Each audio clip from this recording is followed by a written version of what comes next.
Looks like a cereal box prize, doesn't it?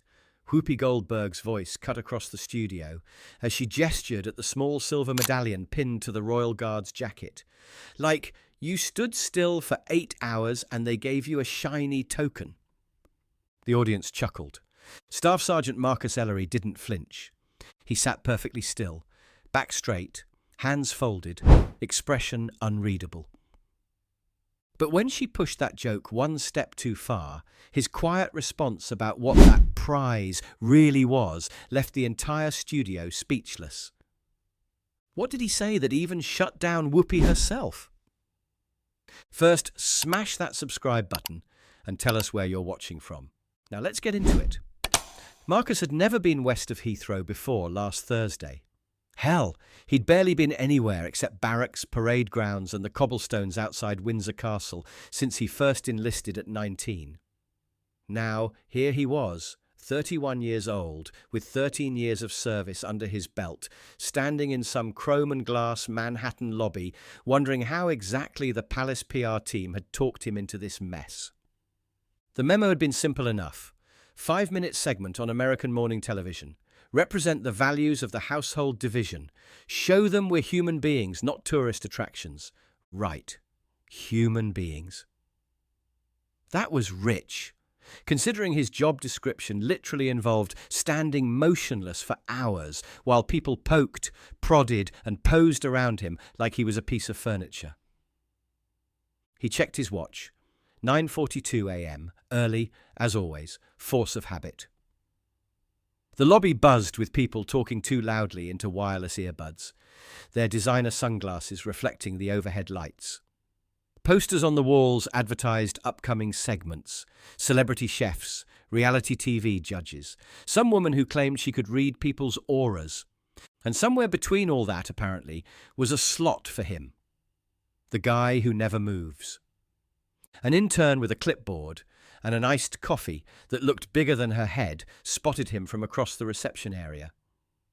"Staff Sergeant Ellery?" she called out, squinting at her paperwork. "Yes, ma'am." She walked over, giving him a once-over. "Okay, not gonna lie, I was expecting the full red coat and fuzzy hat situation." "The bearskin is ceremonial dress," Marcus replied politely. "I was told civilian attire would be appropriate." "Right, yeah." She gestured vaguely toward the elevators. "Green room's on 3. Someone will come get you when we're ready." The elevator ride was mercifully quiet. When the doors opened, he was hit with a wall of hairspray, fresh coffee, and that particular brand of nervous energy that seemed to follow television everywhere. The green room looked exactly like what it was. A holding pen with mismatched furniture and a sad tray of pastries that had been picked over since dawn. A woman with teeth so white they practically glowed was practicing her skincare pitch in the mirror. Some guy in a shirt covered with cartoon flames was explaining his viral omelette technique to a camera phone. Nobody paid Marcus any attention, which suited him fine. He found the chair farthest from the action and sat down, spine straight, feet flat on the floor, hands resting lightly on his knees. Old habits. A producer with a headset and permanent stress lines wandered over. "You the British guy?" Marcus nodded. The man's eyes drifted to the small silver and enamel medallion pinned just above Marcus's left breast pocket. "That thing real or just for show?" "It's real," Marcus said simply. "Cool." The producer was already moving on to his next crisis before the words were fully out. The room settled back into its chaotic rhythm. Marcus stayed still, watching without really watching, the way he'd learned to do during long rotations. Present but separate, there but not really there. Then the door opened with the kind of presence that changes everything. Whoopi Goldberg walked in like she owned not just the room, but the entire building. Dark sunglasses despite being indoors, long coat, that particular way of moving that suggested the world should part before her. A small entourage trailed behind, assistant with a notebook, someone carrying what looked like a bit of specialty cookies. Her eyes found Marcus immediately. A slow smile spread across her face. "Well, damn," she said, loud enough for half the room to hear. "You're really brought a chess piece with medals. What's that shiny thing, your participation trophy?" A few heads turned. Some nervous laughter rippled through the space, the kind that happens when people aren't sure if they're allowed to laugh, but want to anyway. Marcus stood up. "Good morning, ma'am," he said calmly. Whoopi's eyebrows shot up, clearly not expecting any response at all. The grin widened. "Oh, this is going to be fun," she said to no one in particular, settling into a chair near the mirror. Marcus sat back down, spine straight, hands folded, breathing steady. He'd survived worse than a celebrity with an attitude. Rain drills in Scotland, sandstorms in Afghanistan. The morning he'd carried a folded flag to his mother's front door after Ellis didn't come home. This was just a television studio, and he would do what he always did, remain still. The studio lights were colder than Marcus expected, not temperature-wise, though that too, but in feeling. Everything designed for performance, nothing for comfort. Cameras moved on silent mechanical arms. Digital clocks counted down in red numbers. The audience, mostly tourists and people with nothing better to do on a Thursday morning, shuffled in their seats, warmed up by some comedian telling jokes Marcus couldn't hear from backstage. He stood just off camera, flanked by two production assistants whispering into their headsets. "She's in one of her moods today," one muttered. "When isn't she?" the other replied. Marcus ignored them. He'd learned long ago that people talked around guards like they were furniture. Sometimes they heard things they weren't supposed to. Sometimes they pretended they hadn't. On stage, the lead host smiled into camera 3, bright and polished as fresh chrome. "We've had quite a morning already, talking parrots, miracle face creams, and now something completely different," she chirped. "Straight from the palaces of Britain, please welcome a man whose job is literally to stand still and never smile, Staff Sergeant Marcus Ellery of the King's Guard." Dutiful applause filled the studio. Marcus stepped forward, posture perfect, face calm. He moved with the kind of precision that made people unconsciously straighten their own shoulders. No wave, no smile, just a crisp nod toward the panel. He took his seat carefully, adjusting his jacket once before settling. "All right, Sergeant Serious," said one of the younger co-hosts, leaning forward with enthusiasm. "We've got to start with the basics. That uniform, iconic. Do you ever drop the hat in high winds?" "Once," Marcus replied, "second week of service. It was retrieved promptly." Laughter from the audience. Another host jumped in. "Okay, but seriously, are you actually not allowed to smile? What if someone tells a really good joke?" "I would maintain appropriate decorum," Marcus said, the corner of his mouth softening just slightly. More laughter. "Come on," pressed a third host. "When nature calls, what do you do?" "Just hold it." "Rotations are planned accordingly," Marcus answered. "Timing is part of the discipline." "So, no emergency bathroom breaks in those big red coats?" someone asked, nudging their coffee mug closer. "No, ma'am." The audience was warming up now, charmed by his deadpan responses. Marcus allowed himself that half smile, polite, controlled, but genuinely human. He wasn't a robot, just disciplined. One of the co-hosts, clearly assigned the meaningful question segment, shuffled her cue cards. "Tell us about that medallion you're wearing," she said, gesturing toward the silver piece pinned beneath his lapel. "It's quite distinctive." Before Marcus could answer, Whoopi leaned forward in her chair. "Yeah, I've been staring at that thing all morning," she said, waving a hand in his direction. "Looks like something you'd get out of a cereal box, doesn't it?" A few chuckles from the audience. "Like, you stood still for 8 hours and they gave you a shiny token," she continued, grinning. "Is that what it's for? Good behaviour." The laughter was less certain this time. Marcus felt the energy in the room shift slightly.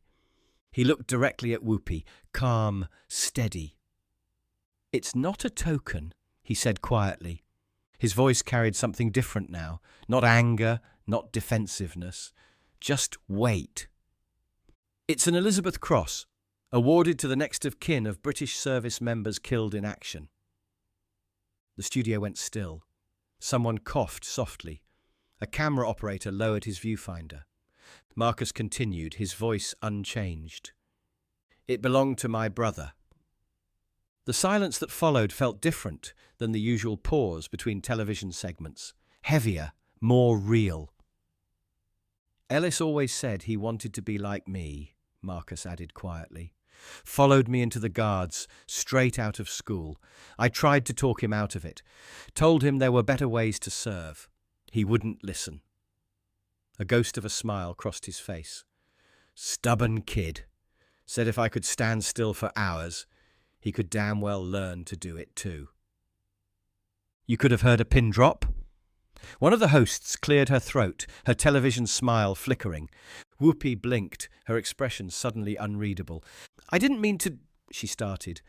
No offence taken, Marcus said gently. People asked questions. We're trained to answer them honestly. The co-host with the cue cards leaned forward, her tone softer now. Was he also a guard? Marcus nodded once. Corporal Ellis Ellery. Same regiment. 4 years younger than me. Always said he'd follow me anywhere. A pause. Even to war. The room stayed quiet. Not because anyone told it to be, but because sometimes reverence happens naturally when it's earned. The youngest host fumbled for a transition, clearly uncomfortable. Well, we're going to learn more about what that service really means right after this break. The lights dimmed slightly as they cut to commercial, but nobody moved. The usual scramble to fix makeup and check notes was delayed by something heavier hanging in the air. Marcus sat calmly, posture unchanged. He wasn't angry, wasn't looking for sympathy. He was just there, present, still. Because sometimes the most powerful response is delivered in silence. When they came back from break, the energy had shifted completely. The applause was more subdued. Even the host's voice, still camera-ready, carried a new hesitation. We're back with Staff Sergeant Marcus Ellery of the King's Guard. Before the break, we learned about the very personal meaning behind the medallion he's wearing. Marcus inclined his head slightly. The host continued more carefully now. You mentioned it belonged to your brother? Corporal Ellis Ellery, Marcus said, deployed to Helmand Province in 2012, killed during a routine patrol, improvised explosive device. He touched the medallion briefly. The Elizabeth Cross isn't a military decoration. It's issued to families, not to reward service, but to remember sacrifice. The weight of those words settled over the audience like snow. Whoopi, who had been unusually quiet, finally spoke. So why wear it? She asked, her voice softer than before. If it wasn't awarded to you. Marcus turned slightly toward her, respectfully. Because he can't. Simple. Direct. Final. My mother kept it in a box for 3 years after the funeral, he continued. Couldn't bear to look at it. Said it made everything too real. After her stroke last year, she gave it to me. Told me not to hide it. Not to bury it with everything else. He looked down at the medallion, then back up. So I wear it. Not for show, not for sympathy, but because some memories shouldn't be locked away. They should be where people can see them, even if they don't understand what they're looking at. He touched the medallion again, briefly. The metal was warm from his body heat, worn smooth in places from 3 years of wear. Sometimes, during long rotations, he'd catch himself running his thumb across its edge, an unconscious habit that connected him to Ellis, across the impossible distance between life and memory. The funny thing is, he added quietly, Ellis would have hated being remembered this way. All serious and solemn. He was the one who made everyone laugh during training. Always had a joke, even when we were both so tired we could barely stand. No applause. No audience reaction. Just listening. One of the co-hosts leaned forward. That's one of the most meaningful reasons I've ever heard for wearing anything. It's not about meaning, Marcus said quietly. It's about memory. Every day I put this on, I remember the difference between recognition and sacrifice. Ellis didn't die for a medal. He died covering his squad's retreat in a place most people can't find on a map. He didn't get remembered because he stood outside a palace. He got remembered because he didn't run when running would have been easier. Even Whoopi seemed at a loss for words. "I made a joke," she said finally, "about the medallion. I didn't know." "Most people don't," Marcus replied. "That's not your fault. But that's why I don't mind explaining. I mind when people laugh at things they don't understand." That landed hard. The host with red glasses touched her chest. "I think you just explained why people respect the guards, even when they don't understand them." Marcus shifted slightly. "We're not there to be understood. We're there to be visible." Visible? For the ones who aren't anymore, the ones who didn't come home, the ones whose stories don't get told on television. He paused. The ones whose medals get stored in boxes and forgotten. A woman in the front row, middle-aged, wearing a small poppy pin, wiped her eyes with a tissue. Next to her, a man in a military-style jacket clasped his hands tighter. Whoopi leaned forward again, no longer performing. "Does it ever get easier?" she asked quietly, "carrying that kind of weight every day?" Marcus looked straight ahead. "No," he said. "But that's not the point." A younger co-host tilted her head. "How do you live with that grief and still stand the way you do?" "By remembering I'm not standing for myself." There it was again, that stillness, that unshakable presence.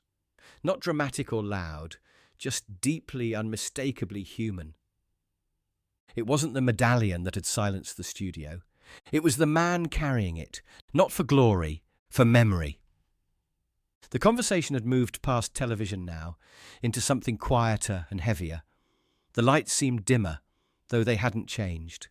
Even the camera operators moved more carefully. Whoopi sat back in her chair, arms folded. Not defensively, but thoughtfully. Her sunglasses sat unused beside her notepad. "I need to ask you something," she said. "And I don't mean this to be confrontational. I'm genuinely curious."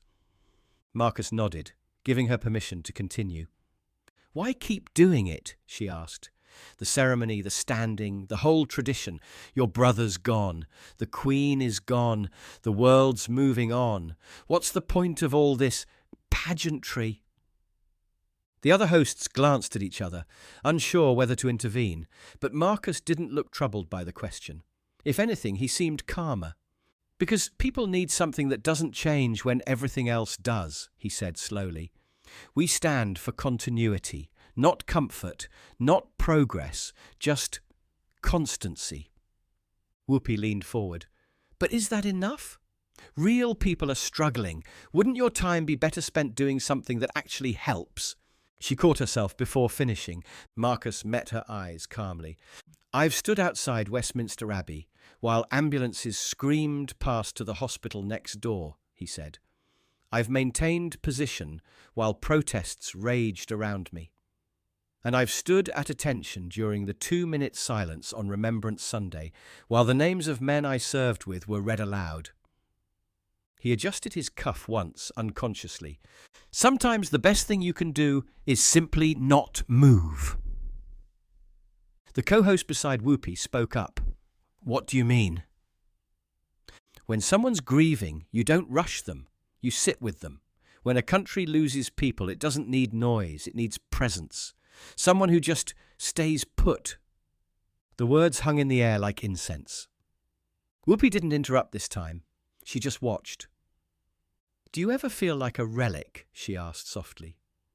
"Like people look at you and just think, that's old Britain, that's empire, that's outdated?"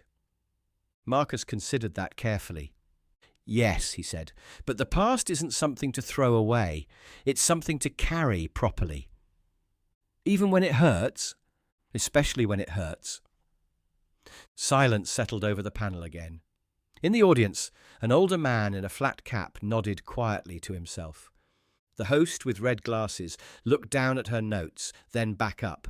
But people still mock you, take selfies, make faces, try to get you to break. They do. And you never respond. Why not? Marcus looked at her steadily. Because not every insult deserves an answer. Some just need to be outlasted. That landed differently than anything else he'd said. Not profound or moving, just practical. True.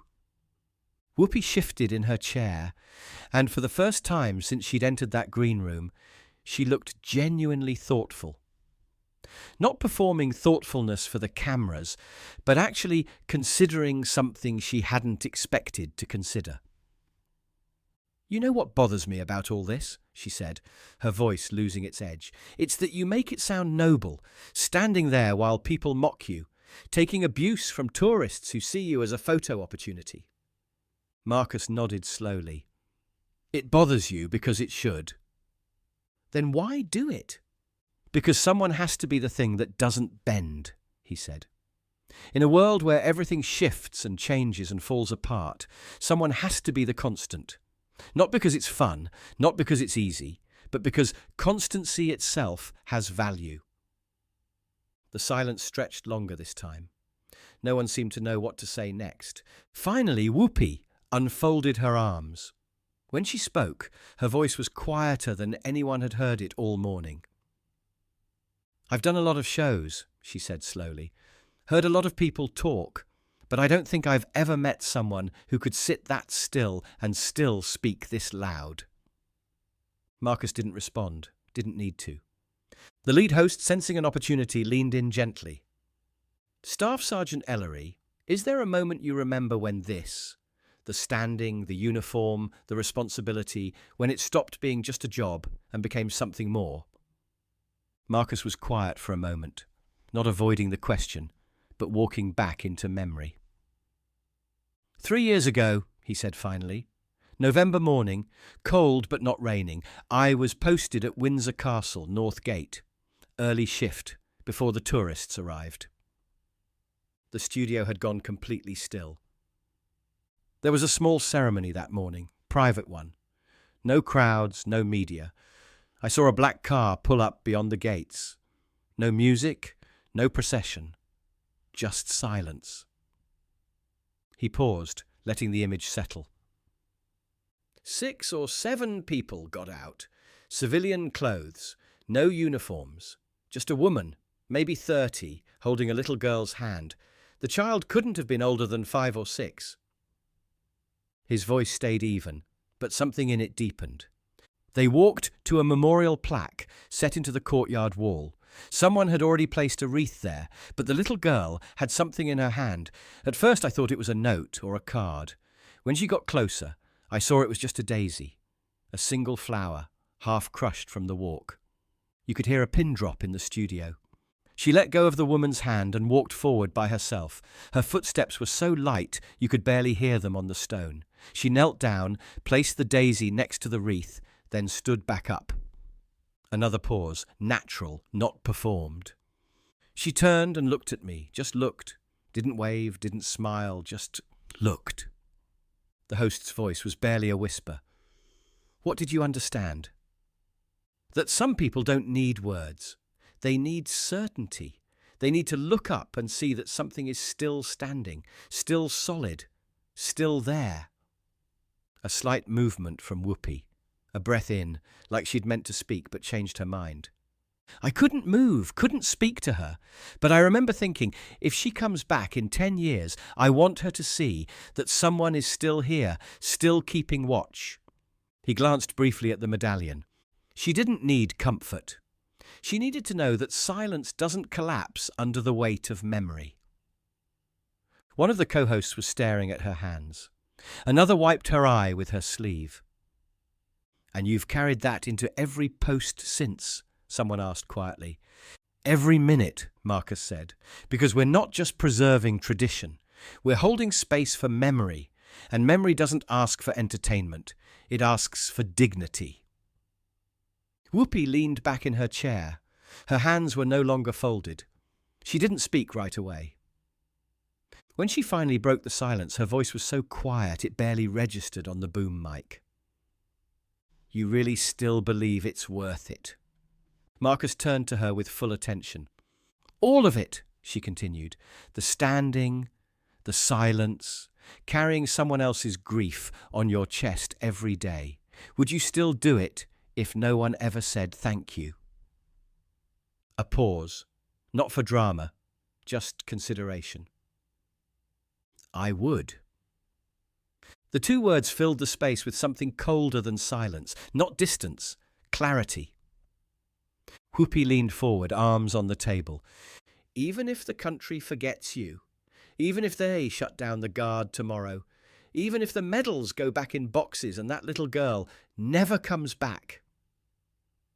"I don't stand for gratitude," Marcus said evenly, "and I don't stand for guarantees." He looked past the cameras now as if speaking to someone who might be watching alone. "I stand because someone has to, for the ones who can't, for the ones who gave more than I ever will, for the ones who won't stand again." A breath. "And if the world forgets them, I won't." One of the co-hosts blinked rapidly. The younger host pressed her hands together in her lap. Whoopi's voice dropped to almost a whisper.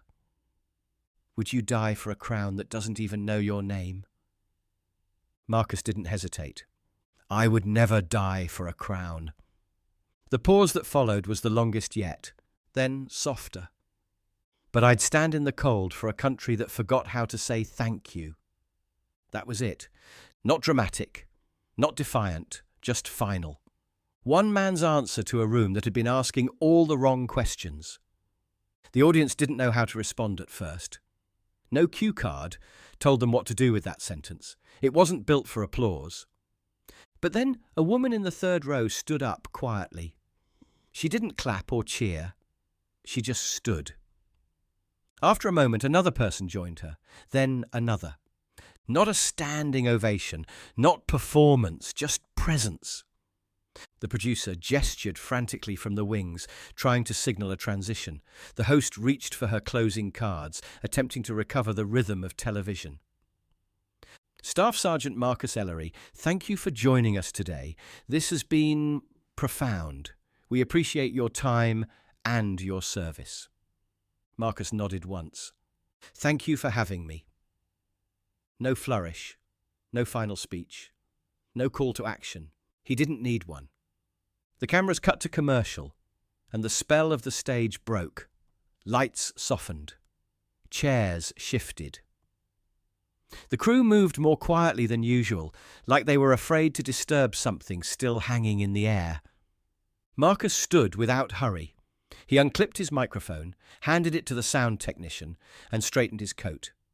Every movement, precise but not theatrical, just the way he'd been trained. The young producer, who joked about the medallion earlier, approached hesitantly. "I didn't know," he said quietly, "what it meant." "Most people don't," Marcus replied. "That's why we wear them." The producer stepped aside and Marcus walked past without judgment. Near the hallway, one of the co-hosts caught up to him, mascara slightly smudged. "I'm sorry we laughed at the beginning," she said. "You weren't laughing at me," Marcus said gently. "You were laughing at something you didn't understand yet." She had no response to that. Marcus pushed through the side exit into the New York morning. The city's chaos rushed back, honking taxis, shouting vendors, the rumble of subway grates, life in constant motion. But across the street, 3 British tourists stood quietly watching. One held her phone at her side, not filming. Another gave a small nod. No words, no questions. The third, an elderly man with a military bearing that Marcus recognized immediately, raised his hand to his temple in a sharp salute. The gesture lasted only a second, but it carried the weight of understanding between soldiers separated by decades and circumstances. Marcus returned the nod and the salute, then walked on. Behind him, through the studio's glass doors, he could see Whoopi still sitting at the panel table. She wasn't talking to the other hosts. wasn't checking her phone, just sitting, staring at the spot where he'd been moments before. She'd remove her sunglasses completely now, and something in her posture suggested she was thinking about more than just the next segment. The medallion caught the morning light as Marcus adjusted his coat. Ellis would have found this whole thing hilarious, he thought. His little brother had always been the one with words, the one who could explain things that Marcus felt but couldn't articulate. Ellis would have handled that interview better, probably. Would have found a way to make people understand without making them feel small. But Ellis wasn't here to explain anything anymore. So Marcus carried his words along with his memory, pinned close to his heart where they belonged. Back to his hotel, back to stillness, back to duty. Because for some people, the job ends when the cameras stop. For others, it never does. Would you have worn that medallion in his place? Should royal guards have to explain what their silence means? Or should some memories be honoured without words? Drop your thoughts in the comments. We read every single one. If this story moved you, hit that like button and subscribe for more powerful Royal Guard moments. Don't forget the notification bell so you never miss our daily uploads. Share this with someone who still believes tradition matters.